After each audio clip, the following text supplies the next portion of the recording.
은혜 주시는 하나님의 말씀은 창세기 50장 15절에서 26절의 말씀입니다. 창세기 50장 15절에서 26절의 말씀인데요. 우리 다 같이 22절부터, 우리 말씀이 길어가지고요, 22절부터 26절까지 이렇게 읽겠습니다. 요셉이 그의 아버지의 가족과 함께 애굽에 거주하여 110세를 살며 에브라임의 자손 3대를 보았으며 므낫세의 아들 마길의 아들들도 요셉의 스라에서 양육되었더라. 요셉이 그의 형제들에게 이르되 나는 죽을 것이나 하나님이 당신들을 돌보시고 당신들을 이 땅에서 인도하여 내사 아브라함과 이삭과 야곱에게 맹세하신 땅에 이르게 하시리라 하고, 요셉이 또 이스라엘 자손에게 맹세시켜 이르기를 하나님이 반드시 당신들을 돌보시리니 당신들은 여기서 내 해골을 메고 올라가겠다 하라 하였더라. 요셉이 110세의 죽음에 그들이 그의 몸에 향재료를 넣고 애굽에서 입관하였더라. 아멘. 저는 오늘 함께 읽은 창세기 50장 15절부터 26절 말씀을 가지고 꿈은 묻을 수 없다, 꿈은 묻을 수 없다, 오늘 이와 같은 제목으로 함께 은혜를 나누고자 합니다. 오늘 추석날 가족 간에 여러분 좋은 시간들 보내셨나요? 오늘 또 우리 금요일날 이렇게 또 금요 성령대망의 시간을 맞아서 오늘도 주 앞에 예배하는 저와 여러분 모두에게 하나님의 은혜와 사랑이 가득히 임하시기를 주 이름으로 축원합니다. 지난 한 달 동안 우리는 창세기 말씀을 보았습니다. 특별히 요셉에 대한 이야기를 보았죠. 우리 창세기 50장까지 아브라함부터 그리고 이삭, 야곱, 그리고 요셉에 이르는 바로 족장들의 이야기가 끝났습니다. 이 창세기 정말 굉장하게 시작하잖아요. 천지를 창조하시고, 그리고 50장의 요셉의 죽음으로 이 창세기는 마무리를 짓게 되었습니다. 그리고 이 창세기의 많은 부분에 걸쳐서 특별히 요셉의 이야기가 기록이 되어져 있습니다. 우리가 잘 알듯이 이 요셉의 이야기는 정말 무궁무진하죠. 정말 파란만장했던 이 요셉의 생애, 사건의 어느 한 토막을 꺼내어서 놓고 우리가 이야기할 수가 없어요. 17세에 꿈을 꾸었던 순수한 소년이었던 이 요셉, 노예로 팔려가서 낮은 자리에서 섬겼던 그 아름다운 청년의 바로 이 요셉의 이야기, 그리고 바로왕의 꿈을 해석하고 국무총리가 된 요셉의 이야기, 총리가 되어서도 세계 그 공황의 경제 대공황을 극복해 나가는 대단했던 이 요셉의 이야기, 그리고 형제들을 만나서 자신의 그 모든 아팠던 그 과거들을 용서하고 회복하는 정말 아름다운 요셉의 이야기. 여러분들은 이 요셉의 이야기 중에서 어떤 게 제일 기억으로 많이 남으시나요? 다 이야기해도 모자람이 없죠. 그런데 후세에 있어서 이 요셉의 이야기를 딱 한 문장으로 줄여서 여러분 표현할 때 어떤 게 굉장히 중요할까? 히브리서 13장, 우리가 믿음장, 정말 믿음의 사람들을 모아놓고 믿음으로 그렇게 살았다라고 우리가 히브리서를 볼 수가 있는데, 그 히브리서 11장 22절에 보면 이 요셉을 한마디로 요약하기를 이렇게 기록하고 있어요. 같이 한번 읽어볼까요? 믿음으로 요셉은 임종시에 이스라엘 자손들이 떠날 것을 말하고 또 자기 뼈를 위하여 명하였으며, 바로 오늘 자신의 그 죽음에 대해서 이야기합니다. 요셉의 비전, 우리가 잘 알듯이 그가 17살 때 꿈을 꾸었고, 그리고 그 고난 가운데서 굴하지 않고 그는 총리가 되었고, 그리고 출세하고 잘 먹고 잘 사는 것, 자신의 비전이 아니었다라는 것을 오늘은 이 히브리서 11장 말씀을 통해 보면 우리는 조금 생각해 볼 수 있습니다. 그저 잘 되는 것, 잘 먹는 것, 세상의 부귀영화를 구하는 것이 아니었습니다. 출세하고 성공하는 것이 아니었습니다. 그것은 삶에 있어 수단이지 목적이 될 수는 없죠. 나는 죽어도 이것만은 포기할 수 없는 것, 그것이 꿈이요, 그것이 비전 아닐까요? 성경은 뭐라고 말하느냐? 요셉은 나는 죽어도 묻힐 수가 없다라는 거예요. 내 꿈은 아버지 야곱, 아니 그 이상의 아브라함 때 하나님께서 언약하셨던 바로 그 땅의 축복의 주인공으로서 그곳에 가야 하는 것이었습니다. 인간을 구원코자 하셨던 하나님의 크고 놀라운 그 거룩한 뜻을 이뤄가는 것, 그것이 바로 이 요셉의 꿈이요 비전이었다라는 것이죠. 인류 역사에 굉장히 많은 수많은 책과 그리고 그 이야기를 담은 경전들이 수없이 많지만 아까 말한 것처럼 이 창세기만한 책은 없습니다. 태초에 하나님이 천지를 창조하시니라.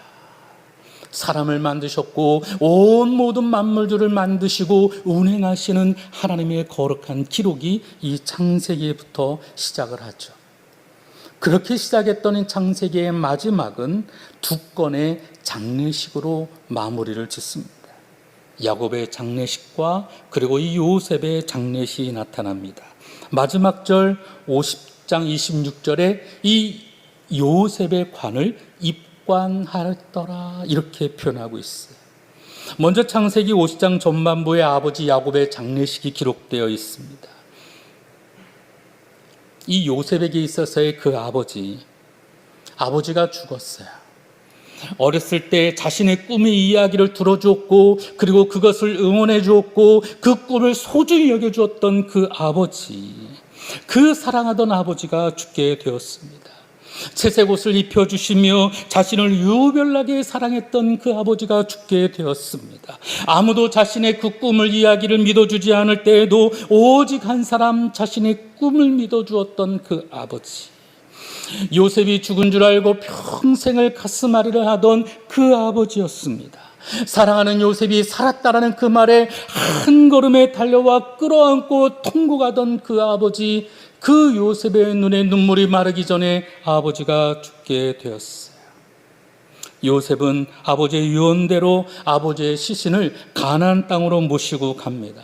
먼저 아버지의 그 시신을 갖다가 향품으로 갖다가 여러분 치리하는데 무려 40일 동안이 걸려요. 그리고 70일 동안 문상을 받습니다. 이스라엘의 모든 자손들이 장례 행렬을 이룹니다. 애굽의 힘 있는 사람들도 마병과 병거도 그 장례 행렬 가운데 동참을 하고 호위를 하게 되죠. 가나안 땅에 이르러서 7일 동안 문상을 받습니다. 거창한 이 장례 행렬, 많은 신학자들은 이야기하기를 이 야곱의 장례식을 마치고 출애굽의 예행 연습이었다라고 이야기하는 사람들도 있습니다. 장례식을 마치고 돌아오는데 이 요셉의 형들이 걱정이 많습니다.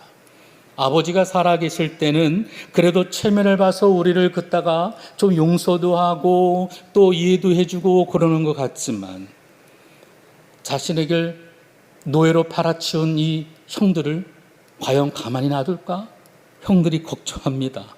그래서 시키지도 않은 거짓말을 해요.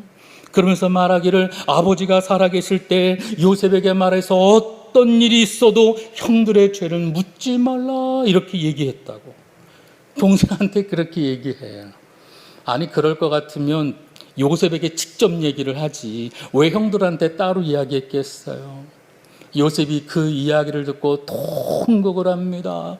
형들이 믿기도 하고 야속하기도 하고 괘씸하기도 하고 여러 만감이 교차했을 것 같아요.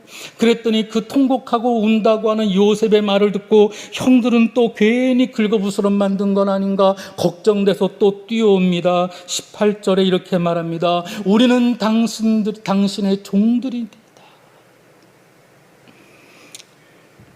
요셉이 형들에게 말합니다. 형님들 두려워하지 마세요. 내가 하나님을 대신하리까? 형님들이 나를 판 거는 사실이지만 그 잘못된 행동과 그 계획 모든 것조차도 하나님께서는 선으로 바꾸셨다라는 거예요. 50장 20절 우리 다 같이 한번 읽어보겠습니다. 시작. 당신들은 나를 해하려 하였으나 하나님은 그것을 선으로 바꾸사 오늘과 같이 많은 백성의 생명을 구원하게 하시려 하셨나니. 참 용서하기 힘든 어려운 일이었음에도 불구하고 요셉은 자신이 정말 그 말할 수 없는 정말 통곡할 수밖에 없는 그 상황 가운데서도 이 요셉은 형들을 용서합니다. 뭐라고 말할 수 있을까요? 그 비참함, 정말 두고 그 트라우마와 그 아픔들은 어떻게 여러분 이해되고 어떻게 해결할 수 있겠어요? 근데 용서하죠. 왜 용서했을까요? 하나님이 주시는 그 꿈과 비전이 너무 크고 대단하니까, 하나님이 주시는 그 사랑이 너무 크니까, 그 미움도, 그 어려움도, 슬픔도, 내게 주신 그 상처도, 그 어려움과 어떤 고난도 이런 비교되지 않는 거예요. 하나님이 주시는 그 소망과 그 꿈이 너무 크니까, 그것이 대단히 크니까 내 안에 그 어떤 어려움도 담을 수가 없는 거예요. 상처보다 더 크고 미움보다 더 크고 하나님이 내게 주셨던 그 꿈, 바로 그 형들의 어떤 일보다도, 어떤 아픔보다, 악행보다 더 크기에 담을 수가 없는 거예요. 하나님의 꿈이 너무 크니까 그 안에 담을 수가 없는 거예요. 그래서 용서하는 겁니다. 내가 당한 모든 고통보다 내 비전이 훨씬 더 큽니다. 비전은 고난을 이기게 합니다. 아름다운 그 어떤 삶의 목적은 바로 오늘 우리들의 인생의 어떤 고통도 이길 수 있는 힘이 될 수 있음을 믿으시기를 바랍니다. 팀 켈러가 쓴 고통에 답하다라는 책이 있어요. 이 책에 보면 인생의 그 목적에 따라 바로 그 고통에 대한 해석이 달라진다라고 이야기하고 있습니다. 고통은 누구나 다 당할 수 있어요. 문제는 다 있습니다. 그런데 거기에 대한 해석은 다 다르다라는 거예요. 그리고 그 결과 또한 달라진다라는 것입니다. 가지고 있는 인생의 그 어떤 목적이 고통에 대한 해석을 다르게 한다라는 것입니다.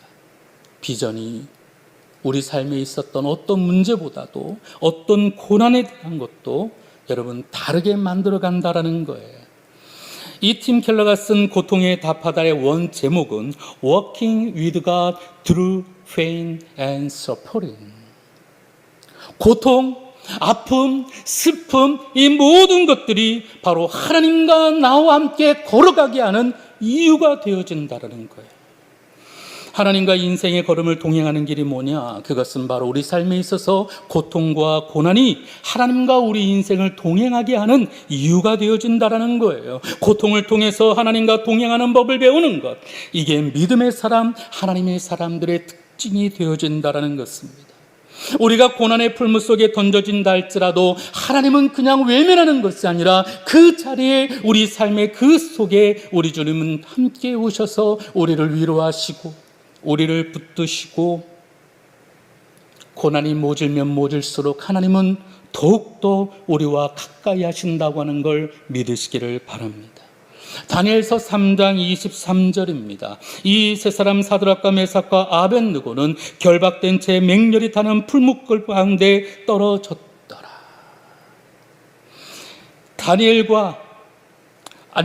오늘 여기 본문에 보면 사드락과 메삭과 아벳느고, 오늘 이 세 친구들이 오늘 홀홀 타는 풀무불 속에 떨어지게 됩니다. 여러분, 이 뜨거운 풀무불 속에 살아남는다고 하는 것은 어려운 일이죠. 그 고난, 어떤 그 고난과 비교할 수 있는 게 아닙니다. 이거는 생명을 내건 거잖아요. 그런데 그 자리에 성경에 보니까 25절에 이렇게 말합니다. 다 같이 한번 읽어볼까요? 시작. 왕이 또 말하여 이르되 내가 보니 결박되지 아니한 네 사람이 불 가운데로 다니는데 상하지도 아니하였고 그 넷째의 모양은 신들의 아들과 같도다 하고, 마치 사드락과 아벳느고와 그리고 메삭, 믿음을 지키다 풀무불 속에 던져집니다. 근데 그 속에 하나님도 함께하고 계신다라는 거예요. 이거는 다른 사람이 말이 하는 것이 아니라 왕이 그렇게 기록하고 있어요. 하나님을 보게 되는 거예요. 오늘 고통의 그 삶 가운데 하나님이 처절한 그 고통을 외면하는 것이 아니라 그 가운데 함께하고 있음을 믿으시기를 바랍니다. 고난 때문에 하나님과 멀어지는 사람들이 있는가 하면, 또는 고난 때문에 하나님과 가까이 되어지는 사람들이 있습니다. 문제 때문에, 고통 때문에, 또는 고난 때문에, 실수 때문에, 때로는 실패 때문에, 아픔 때문에 신앙을 등져버리는 사람이 있는가 하면, 오히려 그 반대로 고통을 통하여 하나님과 가까이 해지고 오히려 실수와 실패를 통해서 가까이 와 계시는 하나님을 만나고 그리고 하나님의 자녀처럼 오늘도 믿음으로 동행하며 나아가는 사람들이 있음을 믿으시기를 주 이름으로 부탁을 드립니다. 지금 우리가 당하는 그 고난, 아무도 알지 못하지만 분명한 의미가 있습니다. 그 이유가 있음을 믿으시기를 바랍니다. 오늘 우리 삶의 그 비전이, 삶의 목적이 그 고난, 어떤 어려움과 실수와 실패가 온다 할지라도 이기게 될 수 있음을 믿으시기를 바랍니다. 문제만 봐서는 우리는 헤어날 수가 없습니다. 고통 가운데 꽁꽁 묵혀 살 이유가 없어요. 문제에 넘어서서 우리를 도우시고 우리와 함께 하시는 주님을 바라보며 나아가게 되기를 주의 이름으로 축원을 드립니다. 요셉이 수없이 많았던 그 모든 고난을 이길 수 있었던 것, 오늘 창세기 마지막 절에 그렇게 가르쳐 줍니다. 오늘 함께 읽었던 24절부터 26절을 다시 한번 읽어볼까요? 요셉이 그의 형제들에게 이르되 나는 죽을 것이나 하나님이 당신들을 돌보시고 당신들을 이 땅에서 인도하여 내사 아브라함과 이삭과 야곱에게 맹세하신 땅에 이르게 하시리라 하고, 요셉이 또 이스라엘 자손에게 맹세시켜 이르기를 하나님이 반드시 당신들을 돌보시리니 당신들은 여기서 내 해골을 메고 올라가겠다 하라 하였더라.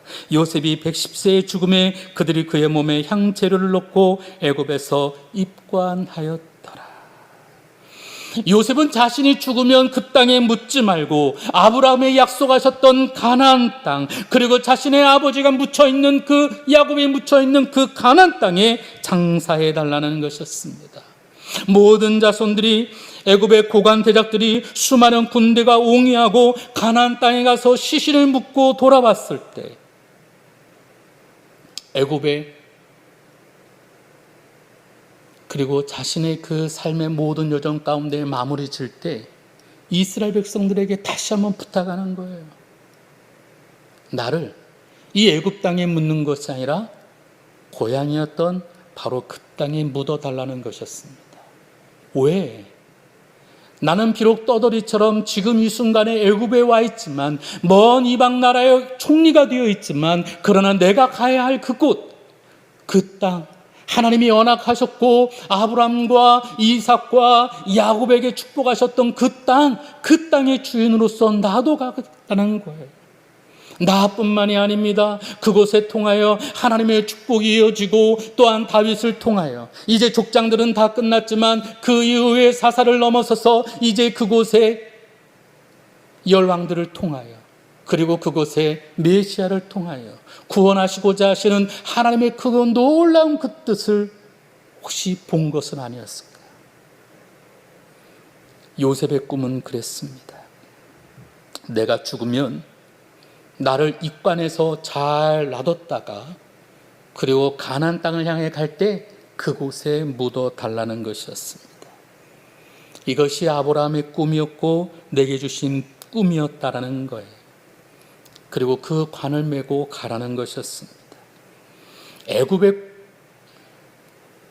총리였던 이 요셉, 그의 꿈은 총리가 아니었어요. 세계 많은 사람들의 굶주림을 해결한 것도 아니었습니다. 애굽에서 그는 출세자로 남는 것이 아니었습니다. 잘 먹고 잘 사는 것이 아니었습니다. 바로 하나님께서 주시는 그 축복을 사모하고 그리고 그곳을 향하여 나아가는 것이었습니다. 요셉은 그것을 보았고 심지어 자신의 죽음조차도 그 어떤 어려움 속에서도 그 꿈을 바라보며 모든 것을 이길 수가 있었어요.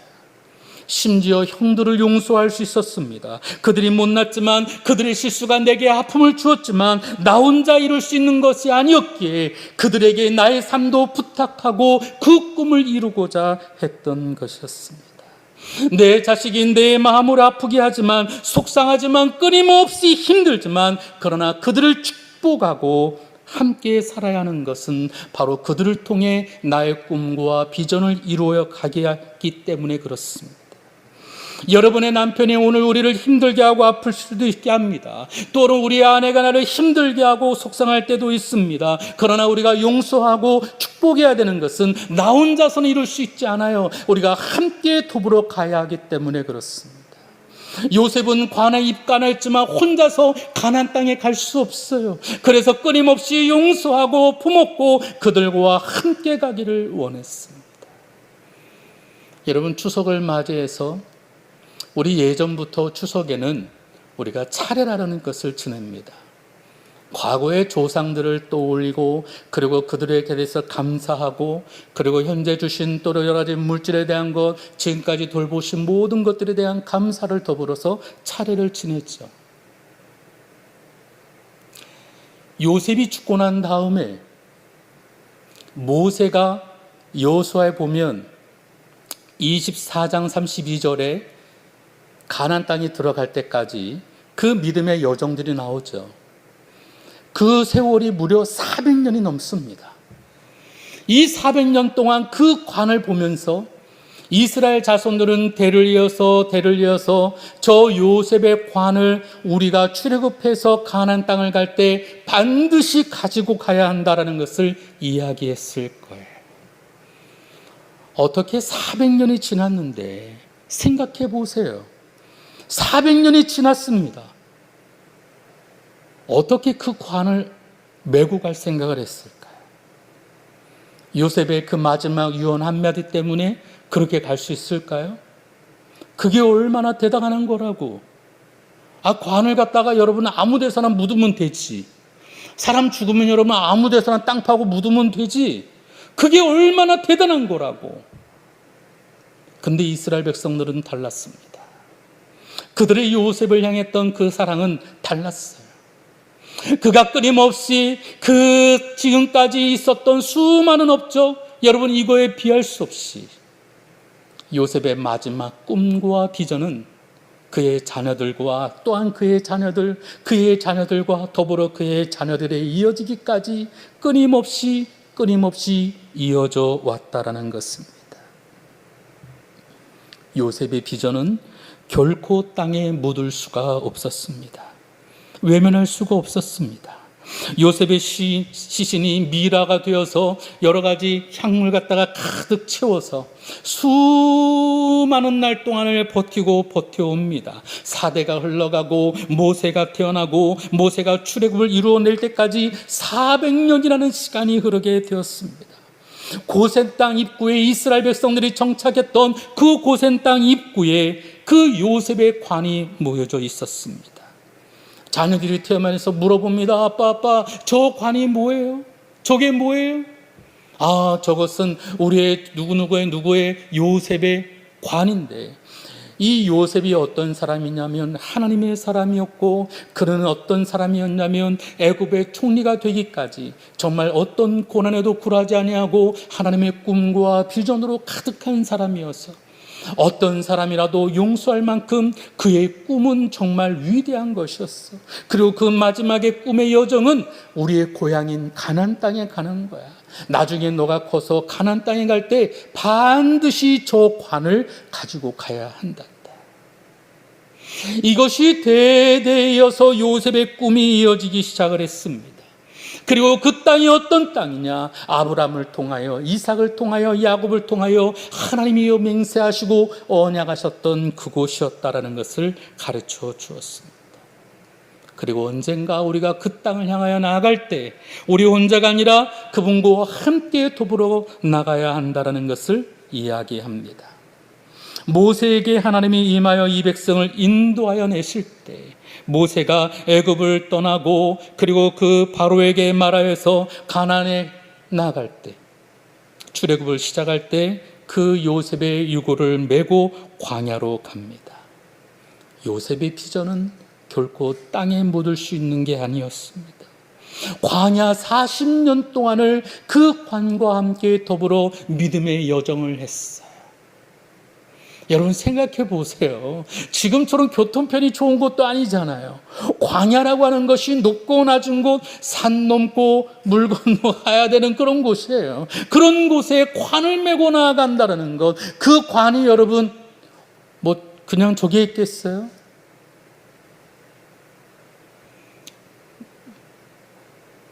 굉장히 큰 장정들이 여러 명이 들러붙어서 맸을 거예요. 언약궤를 맨 또 그것도 가야 되고 요셉의 관도 가야 하고 이스라엘 백성들 참 어려웠습니다. 홍해바다 갈라질 때에도 구름기둥 불기둥이 머물 때에도 늘 요셉의 관과 40년을 함께 합니다. 가나안 땅을 들어갈 때, 정복할 때 전쟁터 가운데도, 여리고성에서도, 아이성의 싸움 가운데서도, 그리고 아말렉과의 전투에서도 이 요셉의 관은 함께 따라갑니다. 하나님의 주신 꿈은 우리 가운데 함께 있어야 하고, 그 비전을 이루기 위해서 우리는 어떤 고난이 와도 어떤 문제가 와도 우리는 감내해야 될 줄로 믿습니다. 창세기 37장 17세의 요셉의 꿈이 있었어요. 38장, 39장, 그리고 50장이 끝날 때까지, 그리고 그 이유를 들어서 출애굽기, 그리고 민수기, 신명기, 그리고 여호수아 1장부터 드디어 24장 32절까지, 우리 같이 한번 24장 32절 같이 한번 읽어볼까요? 같이 한번 읽겠습니다. 여호수아 24장 32절 시작. 또 이스라엘 자손이 애굽에서 가져온 요셉의 뼈를 세겜에 장사하였으니 이것은 야곱이 베크시타를 주고 세겜의 아버지 하몰의 자손들에게서 산 밭이라. 그것이 요셉 자손의 기업이 되었더라. 가나안 땅을 정복하고 난 다음에 세겜 땅에 당신이 17살 때 꿈을 꿨던 그 꿈이 이제야 이루어집니다. 그리고 그곳에 안장을 하게 됩니다. 요셉의 꿈, 하나님께서 이 땅 가운데 보내신 그 목적, 그것을 이루게 하셨습니다. 그 꿈은 수십 년 동안, 수백 년 동안을 흘러서 믿음의 사람들을 통해 그것이 꿈이 이루어지도록 역사하게 되었습니다. 17살 때 꿈을 꾸었습니다. 온갖 모진 고난의 세월을 지나 30세 애굽의 총리 대신이 되었습니다. 그리고 총리가 되어서 7년 동안을 풍년을 관리하고, 그리고 흉년을 지나가고 39세가 되었어요. 고대 근동의 양식이 다 떨어집니다. 형들을 만나게 되고 17세에 꿈을 꾸고 110세의 세상을 떠날 동안, 그리고 수백 년이 지날 때까지 그 꿈은 점점 더 커지고, 그리고 수많은 사람들 가운데도 더 구체화되고 그 가슴 속에 살아 역사되어졌습니다. 이 코로나 시대에 우리는 참 많은 것들을 포기하고 눈을 감고, 그리고 꿈을 잃어버리는 것처럼 살아가는 것처럼 우리는 절망 가운데 살아간다고들 이야기합니다. 우리는 과연 어떤 꿈을 꾸고 있나요? 우리는 어떤 꿈을 포기하지 않고 있나요? 이 추석날 우리 선조들을 바라보면서 오늘 우리는 또 어떤 꿈을 꾸었나요? 이 땅 가운데 하나님의 나라, 하나님의 거룩한 임재를 구하고 하나님께서 우리의 모든 삶을 다스리시고, 오늘도 우리 가운데 약속하셨던 하나님의 그 약속의 말씀들을 의지하여 우리를 인도하여 내시는 하나님의 구원의 그 계획들을 바라볼 수 있기를 주 이름으로 축원을 드립니다. 아브라함에게 주셨던 그 꿈은 요셉에까지 이어집니다. 그리고 그 꿈은 또 이어져서 다윗에게, 그리고 예수 그리스도에게, 그리고 다시 오실 하나님의 거룩한 나라를 꿈꾸게 하는 우리들에게도 소망이 되어지기를 주 이름으로 축원을 드립니다. 이 꿈은 나 혼자서는 꾸는 것이 아닙니다. 우리가 용서하고 함께 더불어 꿔야 하고, 우리가 함께 더불어 손잡고 기도하며 나가 성취해야 될 하나님의 나라임을 믿으시기를 바랍니다. 주님 다시 오실 때까지 이 비전이 우리에게 주어지는 어떤 고난도 이기게 할 수 있음을 믿으시기를 바랍니다. 우리 인생의 걸음, 바른 길로 반드시 인도해 내실 것입니다. 이 비전은 우리가 주님 앞에 섰을 때에 우리의 면류관으로 바뀌어 우리를 반드시 맞아주실 줄로 믿습니다. 그러므로 오늘 이 시간 우리가 늘 주님, 우리 삶 가운데 함께 하실 주님을 바라보기를 원합니다. 오늘도 하나님의 크고 놀라운 일들을 우리가 기대하며 믿음으로 나아가기를 원합니다. 오늘도 그분을 바라볼 수 있게 되기를 주 이름으로 축원을 드립니다.